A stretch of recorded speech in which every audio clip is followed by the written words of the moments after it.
এটা হচ্ছে আমার এডিটিং প্যানেল। এখানে আমি ভিডিওগুলো টেক করার পর এখানে আমি এডিট করি। আর আমি যেহেতু পিসিবি ডিজাইনের কিছু কাজ করি, এগুলো সবই আমার মানে এই পিসিতে হয়। এটা সিঙ্গেল পিসি, কিন্তু দুইটা মনিটর ইউজ করি আমি। আর এটা হচ্ছে আমার ভয়েস ওভার আর মাইক্রোফোন, যেটা দিয়ে আমি ভয়েস রেকর্ডিং করি। আর এখানে আমার যেটা টেবিল, এখানেই আমার হচ্ছে ভিডিওগুলো রেকর্ড হয়। এটা যে ক্যামেরা মাউন্টটা, এটা মূলত আমার আসলে নিজস্ব কাস্টম ডিজাইনে তৈরি। এটাতেই আমি সবগুলো শট নেওয়া হয়। এটা মাল্টিপল ওয়েতে এটাকে আমি মানে সেট আপ করতে পারি। যে অ্যাঙ্গেল থেকে প্রয়োজন ক্যামেরা সেট আপ এর মধ্যে করা যায়। আর সমস্ত কাজগুলো ডেস্কের মধ্যে হয়। এই হলো মূলত আসলে ওয়ার্কিং প্রসেসটা। এখানে শ্যুট হয়, এখানে রেকর্ডিং হয়, এবং হচ্ছে এই পিসিতে এডিটিং হয়। আর যে আমার যে রিসার্চের কাজগুলো, এগুলো বিভিন্ন ডেস্কে ছড়িয়ে ছিটিয়ে আসলে আমি করি। যে একটা ডেস্ক আছে, এটার মধ্যেও কিন্তু আমার সবসময় হাতের কাছে কিছু ইলেকট্রনিক উপকরণ থাকবেই। এগুলো আমি রিসার্চ করার সময় কিছু কম্পিউটার থেকে কিছু ইনফরমেশন নিতে হয়, বা নিজে রিসার্চ করার জন্য যখন যেটা দরকার হাতে নিয়ে কাজ করি। এটা হলো portable spot welding machine. Lithium battery pack বানাতে খুবই দরকারি ডিভাইস স্পট ওয়েল্ডার। এই হলো ইন্ডাকশন স্পিকারের মেইন সার্কিট।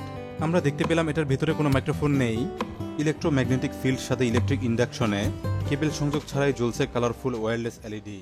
যেমন ধরুন, এটা আমার একটা আপকামিং প্রজেক্ট। এটা হচ্ছে একটা ফ্রি এনার্জি জেনারেটর বলতে পারেন, যদিও আসলে ফ্রি বলতে কিছু নাই। এটা হয় কি, আপনার যখনই আমরা এটাকে হাতে ঘোরাবো, এটা ডায়নামোর মতো কাজ করে। দেখেন এলইডিগুলো জ্বলছে। ফিউচারে আমার আরও কিছু প্রজেক্ট আছে ছোটো ছোটো কম্পিউটার নিয়ে, এগুলোর প্রতি মানুষের বেশ আগ্রহ। যেমন এটা দেখেন, এটা হচ্ছে দেখতে মনে হচ্ছে ছোট্ট একটা জিনিস, কিন্তু এটা কিন্তু একটা ডেস্কটপ কম্পিউটারের মতোই পাওয়ারফুল। এটা 8K ভিডিও প্লে করতে সক্ষম। তো এটা নিয়ে আমি একটা মানে একটা কি বলে অল ইন ওয়ান পিসি তৈরি করব, যেটার মধ্যে মনিটর থাকবে এবং হচ্ছে পিসি থাকবে ছোট্টর মধ্যে। আর এটা নিয়ে অলরেডি আমি একটা প্রজেক্ট করেছিলাম, বাট এটা উইন্ডোজ ভার্সন। পরবর্তীতে এটা নিয়ে আমার একটা মিনি পিসি তৈরি হবে।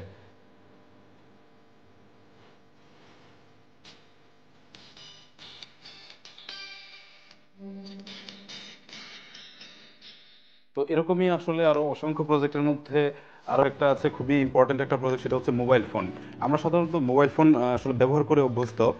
তো আমি চাচ্ছিলাম যে আমার সাবস্ক্রাইবার বা ভিউয়ার্স যারা আছে, তারা জানুক যে একটা মোবাইলের প্রিন্সিপালটা কী, কীভাবে একটি মোবাইল ফোন চলে। এটা কিন্তু সম্পূর্ণ অ্যাক্টিভ একটি মোবাইল ফোন, যেটা অলরেডি বানানো হয়ে গেছে আমার। এখন একটা কেস তৈরি করে এটা আমি আর কি মানে এটা রিসার্চের কাজ শেষ। আমরা এখন কেস তৈরি করে একটা রিয়েল একটা ফোনের একটা লুক দেওয়ার চেষ্টা করব। তো এটা যদি আমি অন করি, আপনারা দেখতে পাবেন এখানে স্ক্রিনে কিছু লেখা আসবে, এবং হচ্ছে এটার মধ্যে সিম সাপোর্ট করে। যে কোনো সিম দিয়ে এটার মাধ্যমে কথা বলা সম্ভব। স্পিকার আছে, মাইক্রোফোন আছে।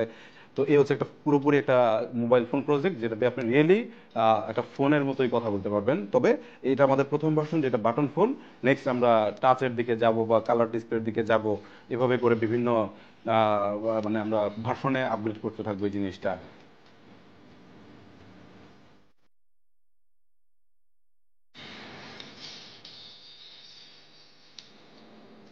এটা হচ্ছে আমার 3D প্রিন্টার, যেটা দিয়ে আসলে মূলত আমি নতুন যে গ্যাজেটগুলো তৈরি করি, সেই গ্যাজেটগুলোর তো অবশ্যই ক্যাসিং দরকার হয় বা চ্যাসিস দরকার হয়।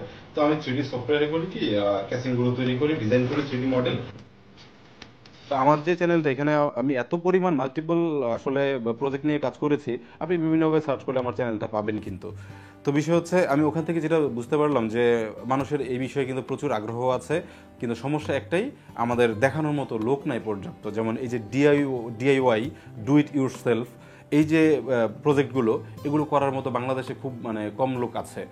তা আমি চাচ্ছি যে আসলে এই সেক্টরে মানুষ আরও আসুক। তারা তাদের যে নলেজটা, তারা কিন্তু অনেকে অনেক কিছু জানে, কিন্তু আসলে এই প্ল্যাটফর্মে আসছে না। যার কারণে কিন্তু অনেক মানুষ এগুলো থেকে জানা থেকে বঞ্চিত হচ্ছে।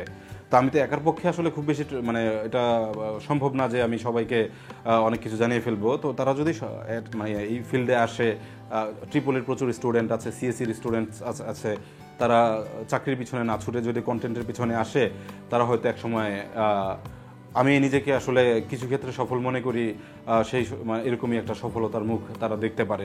আর এই ধরনের বিষয় যেটা ঘটে, ইন্টারন্যাশনালি বড় বড় স্পন্সরগুলো বাংলাদেশে আমাদেরকে কন্টিনিউয়াসলি নক করতে থাকে, এবং হচ্ছে তারা খুব ভালো ভালো প্রাইসিং অফার করে, যেটা মানে আপনার একটা চ্যানেলকে চালিয়ে নেওয়ার জন্য খুবই যথেষ্ট।